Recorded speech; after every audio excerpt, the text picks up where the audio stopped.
Esta no es una historia sobre cómo ella me rompió. Es una historia sobre cómo yo la dejé. Hasta que no lo hice, y el día que decidí desvanecerme no fue ruidoso, no vino con una explosión emocional o un portazo furioso. Fue un acto quirúrgico, preciso y silencioso. El proceso comenzó con una sustracción. La foto fue la primera en desaparecer. No una de esas fotos grandes y llamativas que enmarcan la vida entera, sino una pequeña, íntima, en un marco de plata que solía adornar nuestra repisa. Esa, en particular, era un vestigio de un tiempo que me parecía lejano, donde ella se reía con la cabeza echada hacia atrás, y mi brazo, de manera torpe e insegura, la rodeaba como si estuviera intentando demasiado aferrarme a un momento que ya se me escapaba. Esa foto simplemente se desvaneció, sin dejar rastro ni explicación. Lo noté un lunes por la mañana. Me quedé parado, sosteniendo una taza de café que llevaba 3 días sin lavar, mirando fijamente al círculo de polvo que el marco había dejado. Un espacio vacío, una ausencia tan palpable que se sentía más pesada que cualquier objeto. No había una nota que dijera, la llevé a revelar, ni un reemplazo que anunciara una nueva fase. Solo un espacio fantasma, un vacío que señalaba el inicio de una silenciosa desaparición. Y ahí fue cuando todo empezó de verdad. No con gritos desgarradores, no con la traición estallando a la vista, sino con una serie de sustracciones metódicas. Una a una, como si estuviera borrando la tiza de una pizarra, ella empezó a eliminarme de nuestra vida compartida. Mi libro, una novela que estaba leyendo, desapareció de la mesita de noche. La sudadera que ella había tomado prestada años atrás, y que había usado como si fuera una segunda piel, de repente apareció en la canasta de la ropa sucia, hecha una bola, y con el olor de una colonia que no era mía, un perfume desconocido y penetrante. La lista de reproducción de Spotify que habíamos creado juntos, una especie de banda sonora de nuestros años, se volvió privada de la noche a la mañana. El calendario compartido en el que coordinábamos nuestras vidas se tornó sospechosamente vacío, como si de repente no tuviéramos planes, ni un futuro que esperar juntos. Y yo no decía nada. Me quedaba callado, observando en silencio. Porque cuando te están borrando lentamente, pieza por pieza, sin una confrontación, empiezas a dudar de tu propio derecho a existir. Empiezas a preguntarte si el problema eres tú, si tu presencia es tan insignificante que su ausencia es más una liberación que una pérdida. Al final de esa semana ella dejó de cenar en casa. Aún así, yo cocinaba. Preparaba comidas simples y tontas como espagueti sin salsa, solo con mantequilla y sal, porque el acto de cocinar se sentía como una última conexión, un intento desesperado por aferrarme a algo que ya no estaba. Me comía mi porción. Servía la de ella en un plato. Y luego, a las 11:23 de la noche, cuando el sonido de la puerta del garaje aún no se había escuchado, tiraba su plato a la basura. Un ritual diario que se sentía como un funeral. Una noche, en un momento de debilidad y desesperación, dejé una pequeña nota adhesiva al lado de su plato intacto. ¿Todavía existo para ti?, preguntaba, con la esperanza de una respuesta, de un grito, de cualquier cosa que rompiera el silencio. Pero ella nunca respondió. Simplemente arrojó la nota a la basura a la mañana siguiente, junto a una servilleta manchada de lápiz labial y un recibo arrugado de un bar en la azotea del que nunca había oído hablar. El recibo era para 2 bebidas, un Old Fashioned y un Martini de limón. Yo no bebo Old Fashions, pero alguien sí. Y aún así, no estallé. No confronté. No grité. No pregunté quién era él. Simplemente me quedé escuchando el silencio, observándola prepararse para una supuesta reunión tardía, con sus tacones resonando en el piso de madera como disparos lejanos. Y yo, con una sonrisa vacía como la de un cadáver, simplemente decía, conduce con cuidado. La mañana en que me dijo que había terminado, ni siquiera se sentó. Fue un acto de desprecio tan natural que casi lo admiré. Se detuvo en la puerta, a medio poner el abrigo, con el bolso en la mano, como si tuviera un taxi esperando afuera, y no pudiera perder ni un segundo más. Creo que esto nos ha quedado pequeño. He terminado, Milo.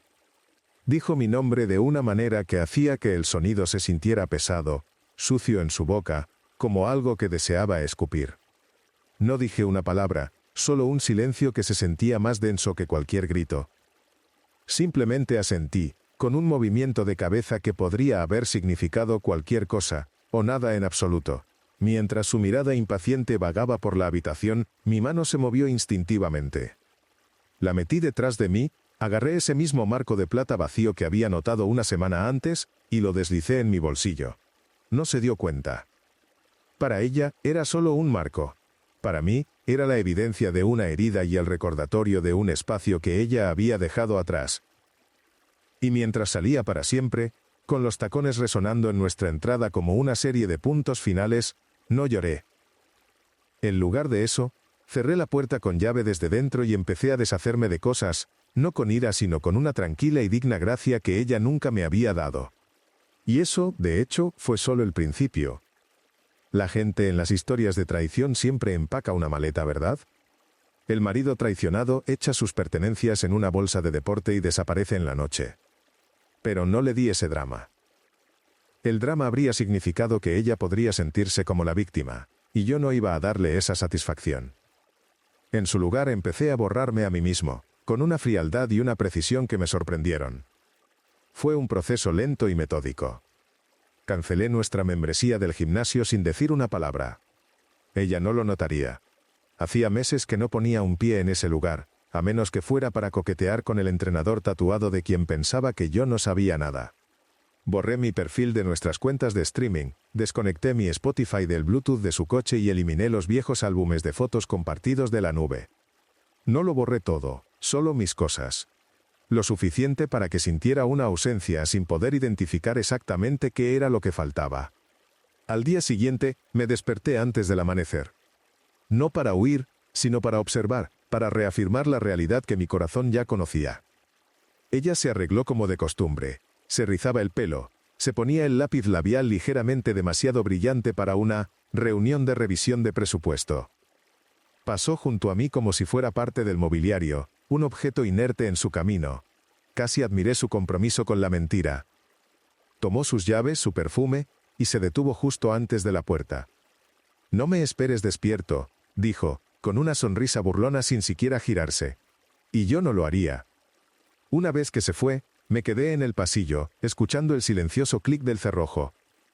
Luego abrí el cajón debajo del espejo del pasillo, el que ella había olvidado que yo conocía.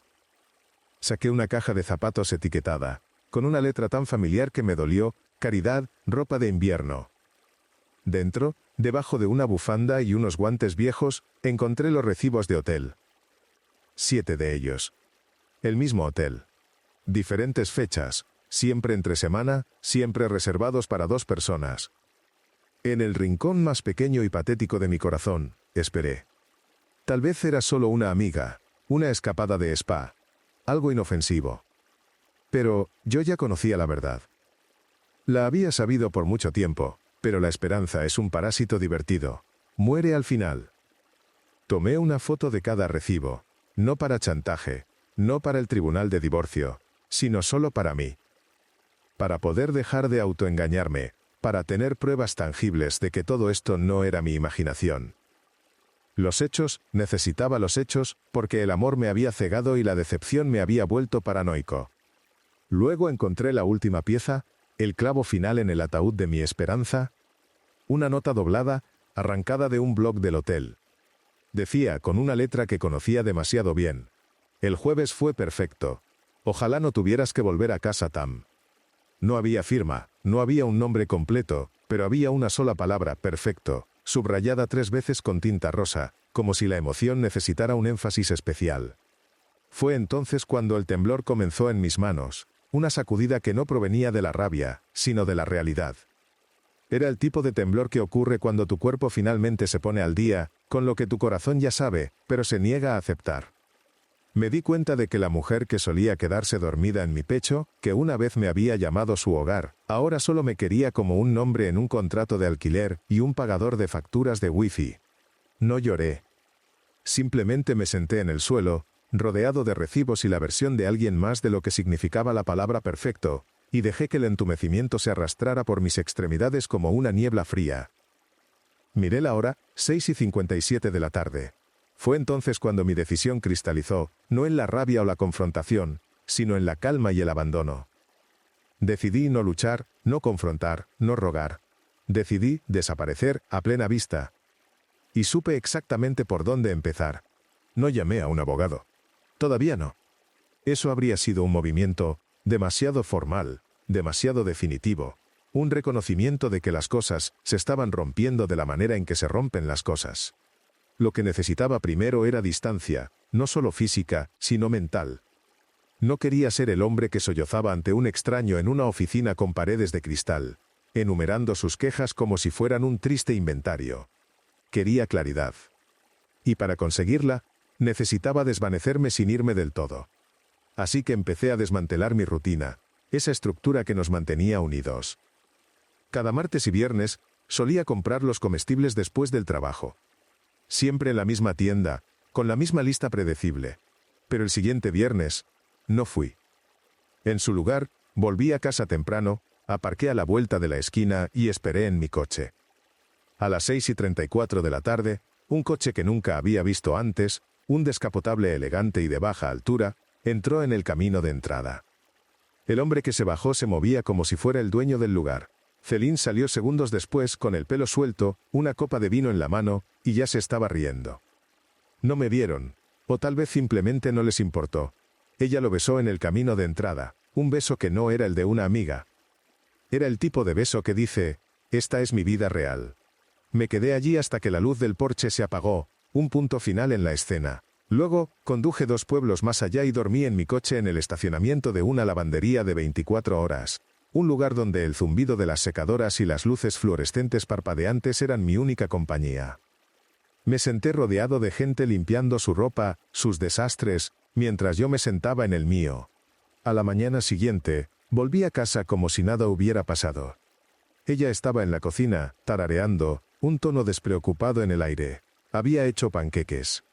«Estás levantado temprano», dijo con una sonrisa que era demasiado brillante, demasiado perfecta.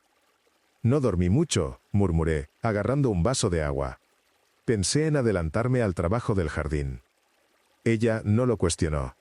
Ese fin de semana, me enterré en la biblioteca. No estaba leyendo novelas o haciendo investigaciones. Estaba aprendiendo a desaparecer, silenciosamente, completamente. Aprendí a desactivar cuentas sin activar alertas de seguridad, a redirigir mi correo a una dirección postal que nadie conocía, a cambiar de banco, a liquidar lentamente los activos sin levantar banderas rojas.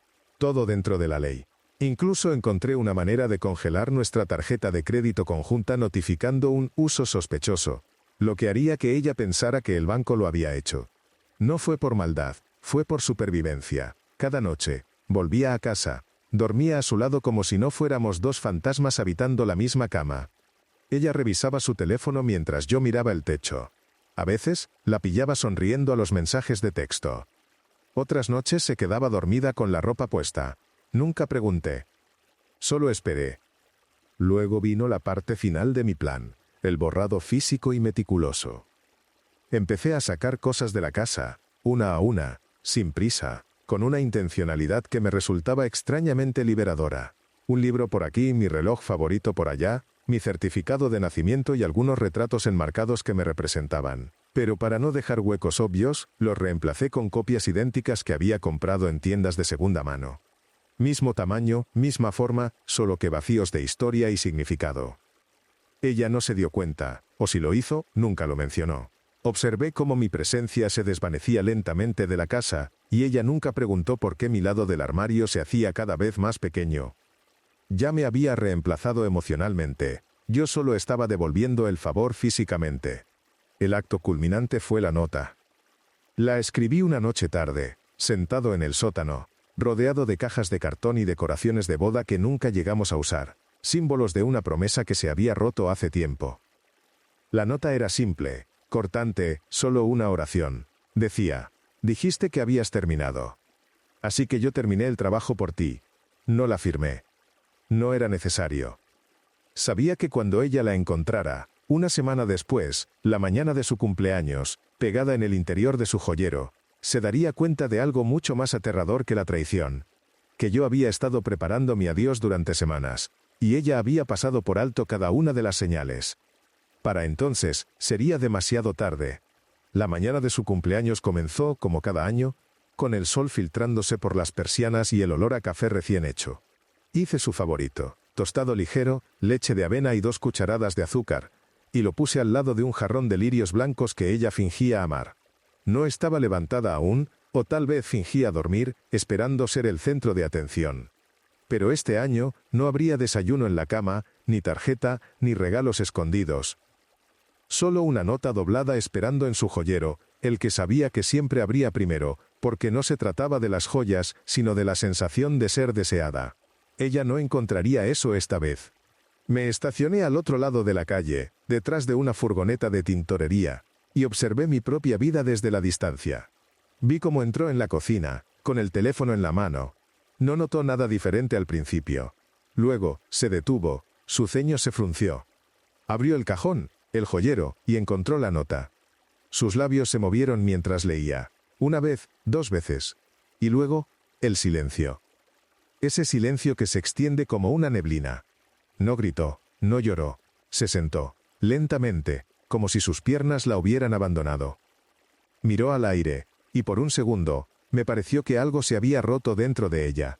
Y yo no sentí nada, ni rabia, ni alegría, solo el extraño y liberador alivio de la ausencia. A las 9 de la mañana ya estaba en la autopista. Había cancelado mi teléfono la noche anterior, dejando el aparato en el congelador, sin batería. Tenía $6 en efectivo, y un alquiler de coche solo de ida a una ciudad que nunca habíamos mencionado.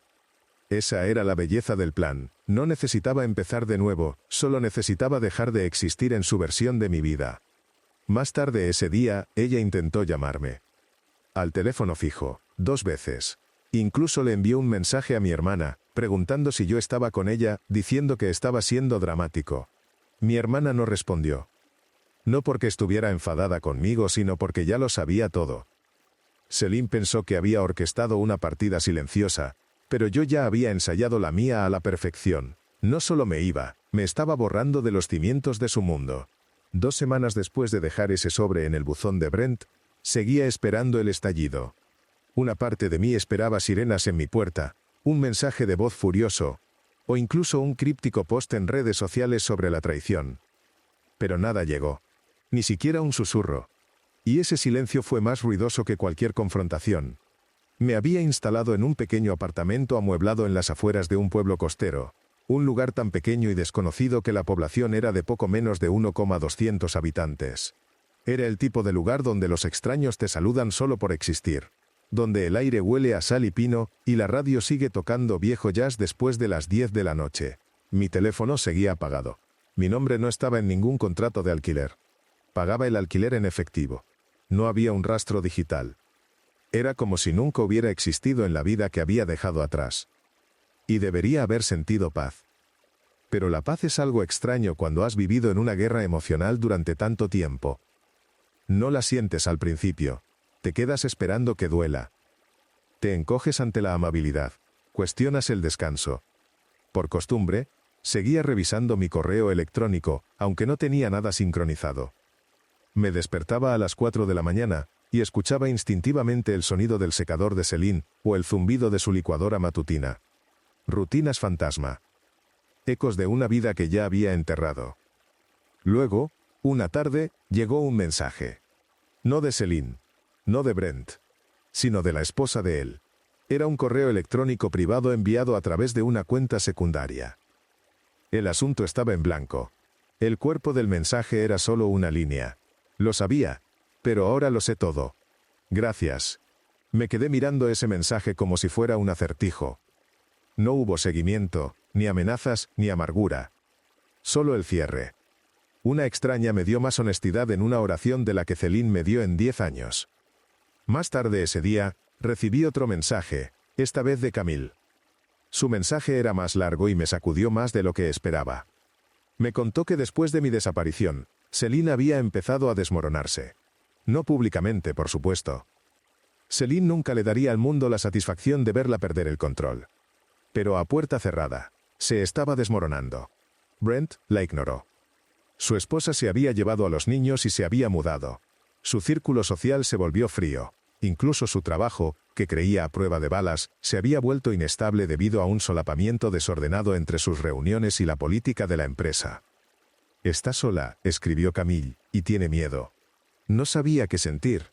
La versión de mí de hace 6 meses habría vuelto corriendo, intentando arreglar su mundo roto.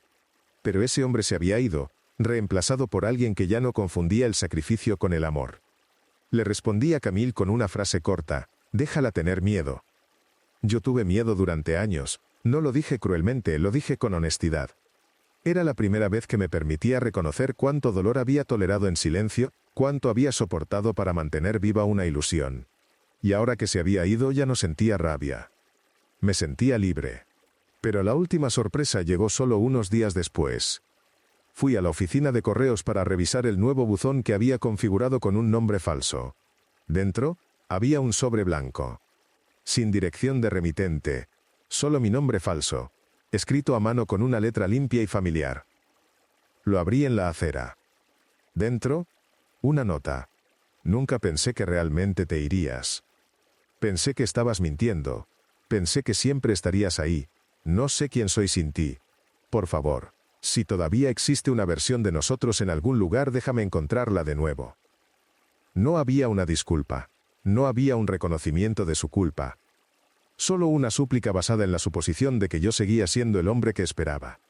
Doblé la carta, volví a entrar en la oficina de correos, y la arrojé directamente a la trituradora de papel junto al mostrador. Porque la versión de mí que ella recordaba ya no vivía allí,